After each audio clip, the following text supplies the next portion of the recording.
Y bueno, en un momento más vamos a platicar con Luis Huesca. Él es investigador del CIAD con especialidad en economía pública y pobreza. Vamos a platicar sobre el combate a la pobreza, la desigualdad de la riqueza y este hashtag que ha sido tendencia en redes sociales de Tax the Rich.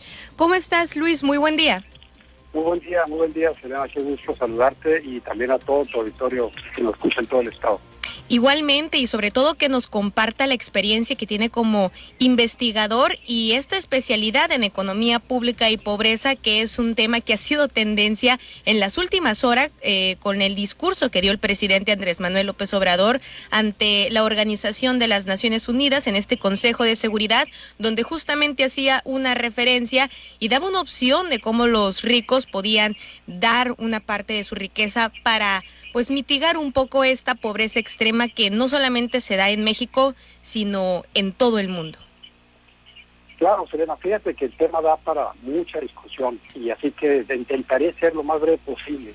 El presidente, la verdad, toca un punto que está muy en boga a nivel internacional y realmente es interesante porque hay ideas de que esto es como casi imposible, ¿no? Uh-huh. Hay incluso algunos expertos que están en contra de esta medida que se le da a llamar pues la renta básica universal o el ingreso básico universal, el cual pues el principal argumento en contra son los altos costos fiscales de esta medida o de dónde vendría el dinero. Entonces, la verdad, hay toda una aplicación ya experimental al respecto a nivel internacional, sobre todo de escenarios que van en función de apoyar a los adultos en necesidad, así como también, sobre todo, con mucho énfasis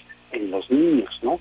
Entonces, al respecto, la verdad, para el caso de cómo lo ha manejado el presidente Andrés Manuel es precisamente que se una, él hace un llamado a nivel internacional para que se haga el arranque de una manera de ver un financiamiento internacional y precisamente en esta nota que sale se habla de que se pudiera gravar a través de impuestos a las más de 1,000 empresas grandes que existen a nivel consorcios internacionales y que esto implicaría alrededor de un dinero que sumaría, puede ser alrededor de 0.2 del Producto Interno Bruto de cada uno de los países miembros del G20, que son los más desarrollados. Uh-huh. Ahora, ¿esto cuánto es en términos entendibles, ¿no? Humanos, para que la gente entienda cuánto sería esa cantidad de dinero?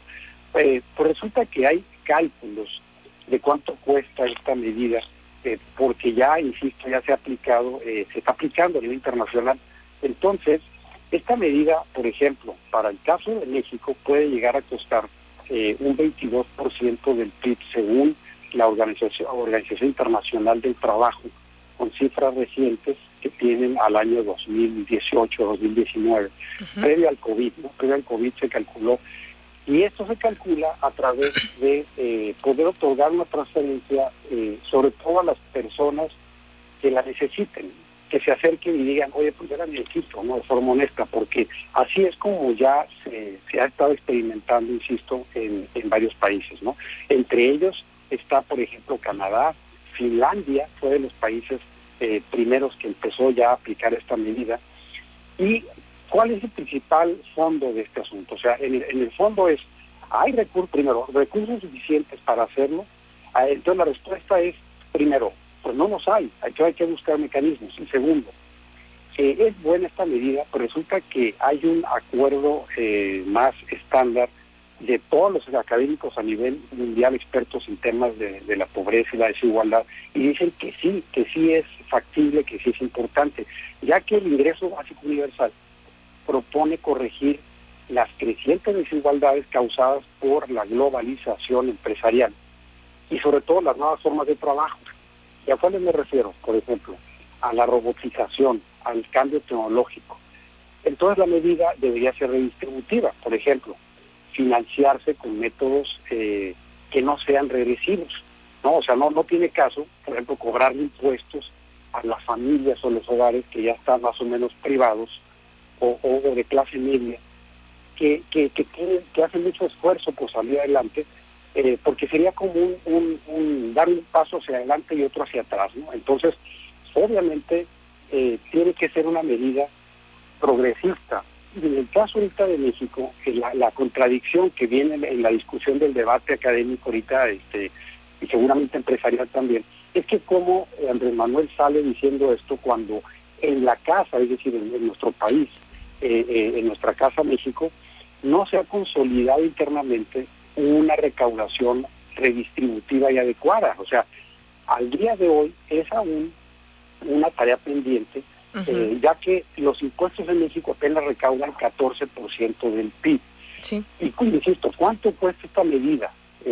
Según la Organización Internacional del Trabajo, aproximadamente 22% del PIB para México. Entonces, los puros impuestos ya están comprometidos y además no alcanzan para financiar este porcentaje, que por cierto, este porcentaje es el paquete económico. Curiosamente, ¿cuánto cuesta el paquete económico del año 2022, del próximo año, que ya se anunció del gobierno mexicano? 22 puntos del PIB. Pues eso, precisamente, eso costaría, además del paquete económico, porque no se trata tampoco de tumbar los esquemas existentes de apoyo y beneficio social. Puede ser sustituirlos por un esquema de ingreso básico universal. Sin embargo, esto cuesta. Y fíjense que cuesta en promedio para América Latina, puede llegar a costar hasta 30% del Producto Interno Bruto de todos los países de América Latina, si se quisiera aplicar pues en este continente. ¿Pero esto ayudaría a reducir la brecha o no? No, definitivamente que sí ayudaría. Hay argumentos, por ejemplo, del Fondo Monetario Internacional, que es una institución muy importante, muy criticada, pero a la vez, ¿por qué criticada? Porque tiene políticas de corte neoliberal.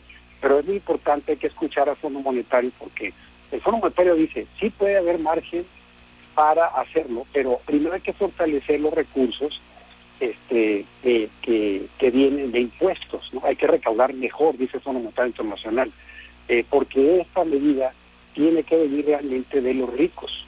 Son precisamente la justificación global, es que no solamente ha sido la tecnología y la robotización que ha expulsado trabajadores de los procesos de producción, sino la misma globalización empresarial ha hecho que las ganancias se concentren en muy pocas empresas, grandes corporativos, tanto locales como internacionales, y esto ha expulsado, ha hecho que el trabajo participe cada vez menos en la riqueza, es decir, los salarios que como parte de la riqueza que se genera pesan cada vez menos en el Producto Interno Bruto de los países, aun cuando hay productividad laboral, mucha productividad laboral. Entonces, sí es un tema que requiere realmente un financiamiento, ponerle atención, y por ejemplo, las formas de financiamiento son fortalecer los impuestos existentes, pero también, como ya se ha hecho en países desarrollados, impuestos que vengan de herencias muy altas, impuestos al capital o los impuestos al valor agregado, los impuestos indirectos, ¿no? Pero también es muy curioso, lo más innovador son meter ingresos a través de transacciones financieras de la banca o el uso de robots, la robotización, ¿no? Entonces, estas opciones están siendo respaldadas por la OIT, la UNICEF, la misma ONU y la OCDE. O sea, ya instituciones se están uniendo para decir si es posible. Reasignar el gasto público y austeridad es una opción, pero creo que esa ya está agotada en muchos lugares en el mundo. Claro, y yo creo que amén de lo que tú me digas, Luis, porque tú eres el experto en economía, pero creo que es muy importante tomar medidas que influyan a nivel mundial. Ahorita estamos viendo, por ejemplo, un problema muy grande que es el de la migración y por qué las personas se van de sus países justamente porque no hay dinero, porque no hay empleos, porque no hay comida. Entonces se deben de tomar medidas mundiales. Decir que el 1% de la población en México concentra el 34% de la riqueza nacional, pues estamos hablando de números abrumadores en un país que tiene 51.9 millones de pobres.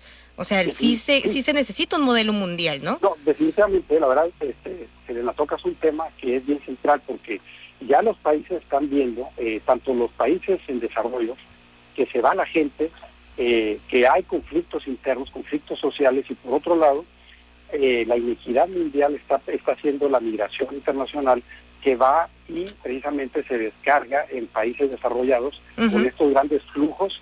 Sucede no nomás en Estados Unidos, también en Europa, ¿no? Claro. Sí, mira, ya para cerrar esto, mira, Bolivia, países que están haciendo cosas interesantes al respecto. Bolivia, Mongolia y Zambia, son países que están ubicados en 3 continentes distintos, están financiando pensiones universales y prestaciones por hijos y otros planes con impuestos a la minería y el gas, por ejemplo.